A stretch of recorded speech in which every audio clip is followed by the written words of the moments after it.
कणकवली हुंबरड येथे दुचाकी व ट्रक यांच्यात झालेल्या भीषण अपघातात दुचाकीस्वाराचा जागीच मृत्यू झाला आहे। अमान गनी खतीब व 21 राहणार राजापूर असे या तरुणाचे नाव आहे। ही घटना बुधवारी सकाळी 11 वाजताच्या सुमारास घडली। अमान खतीब हा सावंतवाडी इथून राजापूरच्या दिशेने जात होता। यावेळी हुंबरठा येथे यू टर्न घेत असताना दुचाकीने मागून धडक दिली असल्याने हा अपघात झाल्याचे स्थानिक नागरिकांकडून सांगितले जात आहे। अमान खतीब हा राजापूर शहरातील प्रतिष्ठित व्यापारी गनी खतीब यांचा सुपुत्र आहे। अपघातात अमान खतीब याच्या डोक्याला गंभीर दुखापत झाली होती, तर काही प्रमाणात रक्तस्राव देखील झाला होता। तातडीने अमान याला 108 नंबरच्या रुग्णवाहिकेने कणकवली उपजिल्हा रुग्णालयात उपचारासाठी दाखल करण्यात आले। मात्र तोपर्यंत अमानकडून उपचारांना कोणत्याही प्रकारची साथ मिळत नव्हती। अखेर त्याचा मृत्यू झाला। अपघाताची माहिती मिळताच कणकवली पोलीस निरीक्षक तेजस नलावडे यांनी घटनास्थळी धाव घेतली। अमान याला स्थानिक नागरिकांच्या मदतीने कणकवली उपजिल्हा रुग्णालयात हलविले।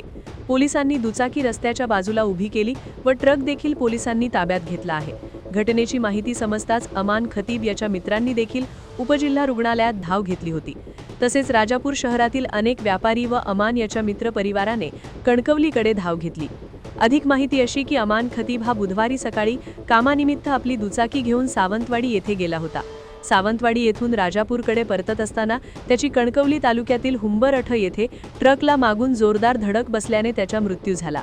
अमान याच्या अपघाती मृत्यूमुळे खतीब कुटुंबियांवर दुःखाचा डोंगर कोसळला असून सर्वत्र हळहळ व्यक्त होत आहे। त्याच्या पश्चात आई, वडील, एक भाऊ असा परिवार आहे।